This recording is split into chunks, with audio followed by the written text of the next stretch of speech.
ಜಮಖಂಡಿಯಲ್ಲಿ ವೈದ್ಯರ ದಿನಾಚರಣೆ ನಿಮಿತ್ತವಾಗಿ ಎಲ್ಲ ವೈದ್ಯರ ತಂಡ ರ್ಯಾಲಿಯಲ್ಲಿ ಭಾಗವಹಿಸಿ ನಗರದ ಬಸವ ಭವನದಲ್ಲಿ ಕಾರ್ಯಕ್ರಮ ನಡೆಸಲಾಯಿತು.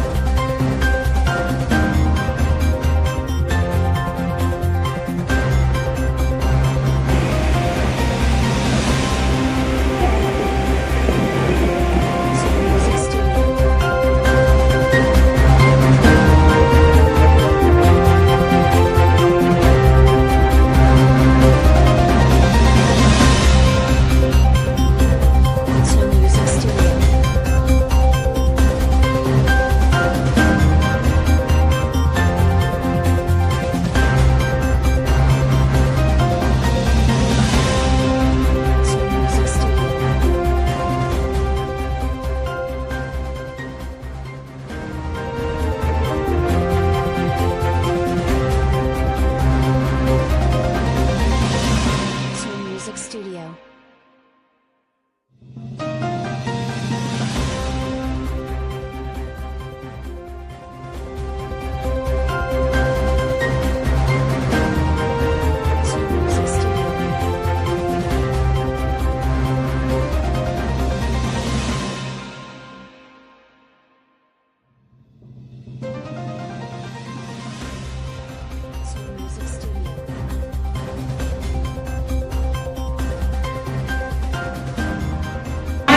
ಸುಭದ್ರವಾದಂತಹ ಸಮಾಜ ನಿರ್ಮಾಣ ಮಾಡೋದಕ್ಕಾಗ್ತದೆ. ರನ್ನ ಉತ್ಸವದ ಸಮಯದಲ್ಲಿ ತಮ್ಮೆಲ್ಲರೊಟ್ಟಿಗೆ ನಾನು ಮಾತಾಡಿದ ನೆನಪಾಯ್ತು. ಅವತ್ತು ಇವರೇ ಕುಬ್ಸ್ ಡಾಕ್ಟರ್ ಜೊತೆಗೆ ಮುಧೋಳದಲ್ಲಿ ವಿ ವೇರ್ ಡಿಸ್ಕಸಿಂಗ್ ಕೋವಿಡ್ ಸಂದರ್ಭ ಅಂತ ಬಂದಾಗ ಆಕ್ಚುಲಿ ಅಲ್ಲಿವರೆಗೂ we were neutral about doctor. ಅಲ್ಲಿವರೆಗೂ ಯಾವ ಕುಟುಂಬಕ್ಕೆ ಯಾವಾಗ ಸಮಸ್ಯೆಗಳು ಆರೋಗ್ಯದ ಸಮಸ್ಯೆಗಳು ಬರ್ತವೆ ಅವಾಗ ಮಾತ್ರ ಆ ಕುಟುಂಬದ ಸೀಮಿತಕ್ಕೆ ಮಾತ್ರ ವಾಟ್ ಈಸ್ ಡಾಕ್ಟರ್ ಅನ್ನೋದು ಗೊತ್ತಿತ್ತು. ಹೌದಾ? ಅದಾದ್ಮೇಲೆ COVID-19-20 ಏನ್ ಪ್ಯಾಂಡಮಿಕ್ ಬಂದು ಹೋಯ್ತು, ಅದಾದ್ಮೇಲೆ ನಮ್ಮೆಲ್ಲರಿಗೂ ಒಂದು ಚಿಕ್ಕ ಮಗುವಿನಿಂದ ಹಿಡಿದು ಇಡೀ ಪ್ರಪಂಚಕ್ಕೆ what is doctor and why we need the doctor ಅನ್ನುವುದು ಬಹಳ ಅತ್ಯಂತ ಕಟುವಾಗಿ ನಮಗೆ ಅರ್ಥ ಆಗ್ಬಿಡ್ತು. ಅದಾದ್ಮೇಲೆ ನನ್ನ ಡೆಫಿನೇಷನ್ ಆಫ್ ಡಾಕ್ಟರ್ ಪ್ರೊಫೆಷನ್ ಅನ್ನ ನೋಡುವ ಒಂದು ವೈಖರಿ ಏನಿತ್ತು ಅದು ಬದಲಾಯಿತು. ಲೈಕ್ ಅವಾಗೆಲ್ಲ we use to see it as a profession, like ಬೇರೆ ಯಾವ ಪ್ರೊಫೆಷನ್ ಅನ್ನ ನಾನು ಕೆಳಗೆ ನೋಡಲ್ಲ. ಆದ್ರೆ ಈಗ ಆ ಒಂದು definition scenario is completely change in my view. That is what we were discussing. Gupta doctor ಜೊತೆಗೆ ಅದನ್ನೇ ಡಿಸ್ಕಷನ್ ಮಾಡ್ಲಿಕ್ಕೆ ಎಷ್ಟು ಸಮಸ್ಯೆಗಳನ್ನ ನೀವೆಲ್ಲ ಫೇಸ್ ಮಾಡಿ ಎಷ್ಟೋ ಪೇಷಂಟ್ಗಳನ್ನ ರೋಗಿಗಳನ್ನ ಆ ಒಂದು ಪ್ಯಾಂಡಮಿಕ್ ಇಂದ ಹೊರಗೆ ಬರುವಂತಹ ಕೆಲಸವನ್ನ ಮಾಡಿದ್ರಿ. ಅದಕ್ಕೆಲ್ಲ as DC as assistant commissioner ನಾವೆಲ್ಲ ಹೋಗ್ಬೇಡ್ರಿ ಲಾಕ್ಡೌನ್ ಮಾಡೋಣ ಅಂತ ಅಂತೀವಿ ಅಷ್ಟೇ. ಅಲ್ಲಿ ಆ ರೋಗಗ್ರಸ್ತ ಆದಂತಹ ರೋಗಿಯನ್ನ ನೀವು ಟ್ರೀಟ್ ಮಾಡೋದಿದೆ ಅಂದ್ರೆ that is very important. And ಅದಕ್ಕೆ ನಾನು ಯಾವತ್ತು ಆಸ್ ಅಡ್ಮಿನಿಸ್ಟ್ರೇಟರ್ ನಿಮ್ಮೆಲ್ಲರಿಗೂ ಒಂದು ಕೃತಜ್ಞತಾ ಭಾವ ನನಗೆ ಯಾವಾಗಲೂ ಇರ್ತದೆ. ಸೊ ಈಗ ಇವತ್ತಿನ ಕಾರ್ಯಕ್ರಮ ನಾನು ಆಕ್ಚುಲಿ ಮಿಸ್ ಮಾಡ್ತಿದ್ದೆ. ಇವಾಗ ಅನಿಸ್ತಿದೆ ನಾನು ಮಿಸ್ ಮಾಡಲಿಲ್ಲ, ಚಲೋ ಆಯ್ತು. ಯಾಕಂತಂದ್ರೆ ಡಾಕ್ಟರ್ಸ್ ಅನ್ನ ಎಲ್ಲ ಇಲ್ಲಿ ಗೊತ್ತಿರೋ ಡಾಕ್ಟರ್ಸ್ಗಳೇ ಜಾಸ್ತಿ ಇದ್ದೀರಿ. ಬಂದ್ಮೇಲೆ ಅನಿಸ್ತು ನಾನು ಮಿಸ್ ಮಾಡಲಿಲ್ಲ. ಎಲ್ಲ ಡಾಕ್ಟರ್ಸ್ ಅನ್ನ ನಾನು ನೋಡುವಂತಾಯ್ತು. And almost all doctors of Jamkhandi ನನಗೆ ಪರಿಚಯ ಇದ್ದವರೇ. ಬಹಳ ಖುಷಿ ಆಗ್ತದೆ. ನಮ್ಮ ಭಾರತದಲ್ಲಿ ನಿಮ್ಗೆಲ್ಲ ಗೊತ್ತು, ಚರಕ ಸಂಹಿತೆಯಿಂದ ಆಯುರ್ವೇದದಿಂದ ಶುರುವಾಗಿರುವಂತಹ ವೈದ್ಯ ವೃತ್ತಿ ಭಾರತ ದೇಶದಲ್ಲಿ ಅತ್ಯಂತ ಏನು ಬೇರೂರಿ ಬಿಟ್ಟಿದೆ.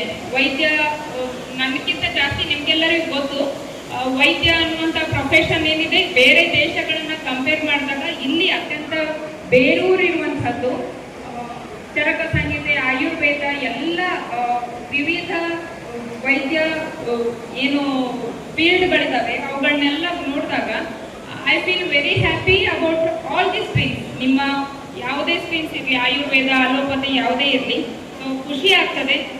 ಅದರ ಜೊತೆಗೆ ಇವತ್ತು ನಮ್ಮ ರೆವಿನ್ಯೂ ಡೇನು ಇತ್ತು. ಕಂದಾಯ ಇಲಾಖೆಯ ರೆವಿನ್ಯೂ ಡೇನು ನಾವು ಸೆಲೆಬ್ರೇಟ್ ಮಾಡ್ಲಿಕ್ಕತ್ತಿದ್ವಿ. ಸೊ ಐ ವಾಸ್ ಕಂಪೇರಿಂಗ್ ಡಾಕ್ಟರ್ಸೇ ಇರಲಿಲ್ಲ ಅಂತಂದ್ರೆ ಹೆಂಗಿರ್ತದೆ ಅಂತ ಹೇಳಿ. ಜಗತ್ತಲ್ಲಿ ನಾವು ಡಾಕ್ಟರ್ಸ್ ಅನ್ನೋ ಪ್ರೊಫೆಷನ್ ಇಲ್ಲ ಅಂತಂದ್ರೆ ಹೆಂಗಿರ್ತದೆ? ಆರೋಗ್ಯವಾಗಿರುವಂತಹ ಒಂದು ಸಮಾಜ, ಲೈಕ್ ಈಗ ಕಂದಾಯ ಇಲಾಖೆ ವಾಟ್ ಡಸ್ ಇಟ್ ಡು? ಸರ್ಕಾರ ಮಾಡುವಂತಹ ಎಲ್ಲ ಯೋಜನೆಗಳನ್ನ, ಎಲ್ಲ ವಿಷಯಗಳನ್ನ ಸಾರ್ವಜನಿಕರಿಗೆ ತಲುಪಿಸುವಂಥದ್ದು, ಒಂದು ಆರೋಗ್ಯಕರವಾದಂತಹ ಸಮಾಜವನ್ನ ಸೃಷ್ಟಿ ಮಾಡೋದು ವೈದ್ಯ ವೃತ್ತಿ.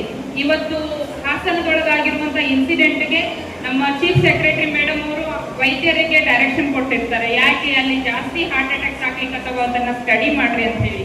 ಸೊ ಆ ಒಂದು ಸೆನಾರಿಯೋ ನೋಡಿದಾಗ ವೈದ್ಯ ವೃತ್ತಿ ಇಸ್ ವೆರಿ ಇಂಪಾರ್ಟೆಂಟ್. ಸಮಾಜದಲ್ಲಿ ನೀವು ಇಲ್ಲದೇ ಇದ್ರೆ ಏನಾಗ್ತದೆ ಅನ್ನೋದನ್ನ ನಾವು ಈಗಾಗಲೇ ಫೇಸ್ ಮಾಡಿರೋದ್ರಿಂದ ನಿಮ್ಮ ವ್ಯಾಲ್ಯೂ, ನಿಮ್ಮ ಅಸ್ತಿತ್ವ ನಮ್ಮೆಲ್ಲರಿಗೂ ಗೊತ್ತಿದೆ. ಸಾಕಷ್ಟು ವಿಷಯಗಳನ್ನ ನಿಮ್ಮೊಟ್ಟಿಗೆ ಹಂಚ್ಕೋಬೇಕು. ಬಟ್ ಏನಂತಂದ್ರೆ ಆವಾಗಲೇ ಹೇಳಿದ್ನಲ್ಲ, ಒಂದು ಫ್ಯಾಮಿಲಿಗೆ ಸೀಮಿತವಾಗಿ ವಾಟ್ ಇಸ್ ಡಾಕ್ಟರ್ ಅಂತ ಗೊತ್ತಿತ್ತು, ಈಗ ಇಡೀ ಪ್ರಪಂಚಕ್ಕೆ ಗೊತ್ತಿದೆ. ಅದಕ್ಕೆ ಇವಾಗ ವೈದ್ಯೋ ನಾರಾಯಣ ಹರಿಹಿ ಅನ್ನುವಂತಹ ಏನು ಸೆಂಟೆನ್ಸ್ ಇದೆ, ಅದಕ್ಕೆ ತಕ್ಕನಾದಂತಹ ವೃತ್ತಿ, ದೇವರಿಗೆ ಸಮವಾದಂತಹ ವೃತ್ತಿ. ಯಾವುದೇ ಒಂದು ರೋಗಿ ಅಥವಾ ರೋಗವನ್ನ ಏನು ಫೇಸ್ ಮಾಡ್ತಾನೆ, ಅವನಿಗೆ ಮೆಂಟಲಿ ನೀವು ಮುಂಚಿತವಾಗಿ ಕೌನ್ಸಿಲಿಂಗ್ ಮಾಡುವ ಮೂಲಕ ಅವರನ್ನ ದೃಢವಾಗಿ ನಿಲ್ಲಿಸುವಂತಹ ಕೆಲಸವನ್ನ ಮಾಡ್ತೀರಿ. ಸೊ ಅದಕ್ಕೆ ಯಾವತ್ತಿಗೂ ನಿಮ್ಮೆಲ್ಲರ ಜೊತೆಗೆ ನಮ್ಮ ಆಡಳಿತ, ನಮ್ಮ ಜಿಲ್ಲಾಡಳಿತ ಇರ್ತದೆ ಅಂತ ಹೇಳ್ತಾ, ಆರೋಗ್ಯವೇ ಭಾಗ್ಯ ಎಲ್ಲ ಜಮಖಂಡಿಯ ಸಾರ್ವಜನಿಕರಿಗೆ ಇಷ್ಟು ವರ್ಷದಿಂದ ನೀವು ಆರೋಗ್ಯವನ್ನ ಕೊಡ್ತಾ ಬಂದಿದ್ದೀರಿ. ಆರೋಗ್ಯದಿಂದ ಇರೋದಕ್ಕೆ ತಾವೆಲ್ಲ ಮಾರ್ಗದರ್ಶನವನ್ನ ಕೊಡ್ತಾ ಬಂದಿದ್ದೀರಿ. ನಿಮ್ಮೆಲ್ಲರ ಈ ಒಂದು ಸಪೋರ್ಟ್ ಏನಿದೆ ನಮ್ಮೆಲ್ಲ ಸಾರ್ವಜನಿಕರಿಗೂ ಇರ್ಲಿ ಅಂತ ಹೇಳ್ತಾ, ಇವತ್ತಿನ ವೈದ್ಯ ದಿನಾಚರಣೆಗೆ ಮತ್ತೊಮ್ಮೆ ಎಲ್ಲರಿಗೂ ಶುಭಾಶಯಗಳನ್ನ ಕೊಡ್ತಾ ನಾನು 2 ಮಾತು ಮುಗಿಸ್ತೀನಿ. ಧನ್ಯವಾದ. ಇಚ್ಛೆ ಪಡ್ತೀನಿ ಏನಂತಂದ್ರೆ, ಈಗಾಗಲೇ ಹೇಳಿದವರು ವೈದ್ಯ ದೇವರ ಸಮಾನ, ಕೆಲವರಿಗೆ ರಾಕ್ಷಸ ಅನ್ನುವಂತಹ ಆ ಒಂದು ಶಬ್ದವನ್ನು ಕೂಡ ಕೆಲವರು ಮಾಡಿರ್ಬೋದು. ದೆವ್ವಾಗಿ ಕಾಣ್ತಾನಂತೂ ಕೂಡ ಅವರು ಹೇಳಿದರು. ಆದರೆ ಎಲ್ಲರ ಜೊತೆಗೆ ನಾವು ತಿಳಿದುಕೊಳ್ಳಬೇಕಾದಂಥ ಕೆಲವು ಮೂಲ ವಿಷಯಗಳಿವೆ. ಏನಂತಂದ್ರೆ, ಈ ಒಂದು ವೃತ್ತಿಯನ್ನ ಕೈಕೊಂಡ ಮೇಲೆ ಕೆಲವೊಂದು ಪ್ರತಿಜ್ಞೆಗಳನ್ನು ನಾವು ಮಾಡಿದ ಮೇಲೆ ಆ ಪ್ರತಿಜ್ಞೆಗನುಗುಣವಾಗಿ ಹಿಪೋಕ್ರಟಿಸ್ ಓತ್ ಅಂತಿದೆ, ವೈದ್ಯರಾದವರು ನಾವು ಹಿಪೋಕ್ರಟಿಸ್ ಓತ್ ಅಂತಿದೆ, ಪ್ರತಿಜ್ಞೆ ಅಂತಿದೆ. ಆ ಒಂದು ಪ್ರತಿಜ್ಞೆ ಪ್ರಕಾರ ನಾವು ವೈದ್ಯಕೀಯ ವೃತ್ತಿಯನ್ನು ನಡೆಸಿಕೊಂಡು ಹೋಗುತ್ತಿರುವಾಗ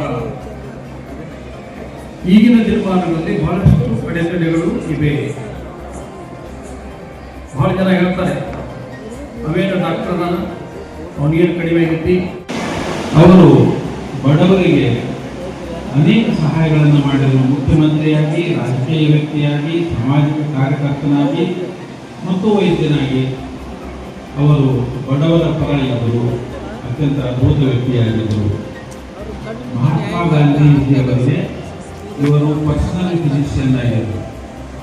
ಮಹಾತ್ಮ ಗಾಂಧೀಜಿಯವರು ಒಂದು ಸಲ ರೋಗ ಬಂದು ಇದ್ದಾಗ, ಅವರಿಗೆ ಔಷಧ ಕೊಡಬೇಕಾದ ಪರಿಸ್ಥಿತಿ ಬಂದಾಗ, ಇಡೀ ಭಾರತದ ಬಡವರಿಗೆ ಔಷಧಿ ಸಿಗ್ತಾ ಇಲ್ಲ, ನಾನು ಒಬ್ಬನೇ ತಗೊಳ್ಳೋದಿಲ್ಲ ಅಂತ ಹಠ ಹಿಡಿದ್ರು. ಗಾಂಧೀಜಿಯವರು ಹಠವಾದ ನಮ್ಗೆ ಗೊತ್ತಿದೆ. ಆದರೆ BC ರಾಯ್ ಅವರು ಹೋಗಿ ಅವರಿಗೆ ತಿಳಿಸಿ ಹೇಳಿ, ನಾನು ಮಹಾತ್ಮ ಗಾಂಧಿಗೆ ಔಷಧ ಕೊಡ್ತಾ ಇಲ್ಲ, ಇಡೀ ಭಾರತದ ಜನರ ರಿಪ್ರೆಸೆಂಟೇಟಿವ್ ಆಗಿ ನಿಮಗೆ ಔಷಧ ಕೊಡ್ತಾ ಇದ್ದೀನಿ, ತಗೊಳ್ಬೇಕು ಅಂತ ಹೇಳಿ ಅವರನ್ನು ಔಷಧಿ ಕೊಟ್ಟಂಥವರು BC ರಾಯ್. ಅಂತಹ ಒಂದು ಬಹುಮುಖ್ಯವಾದಂತಹ ಒಂದು ಪಾತ್ರವನ್ನು ಈ ಸಮಾಜದಲ್ಲಿ ನಿರ್ವಹಣೆ ನಾಗರಿಕರಿಗೆ ಅಂದರೆ ಅತೀವ ವಿಶ್ವಾಸ ಇರುತ್ತೆ, ನಂಬಿಕೆ ಇರುತ್ತೆ. ಹಾಗಾಗಿ ತಮ್ಮನ್ನು ದೇವರನ್ನು ನಂಬಿಟ್ಟು ತಮ್ಮ ಒಂದು ಆರೈಕೆಗಾಗಿ ಸಮಯ ಬರ್ತಾರೆ. ಪ್ರಮುಖವಾದಂತಹ ಒಂದು ವೃತ್ತಿ ಇದೆ.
Music Studio.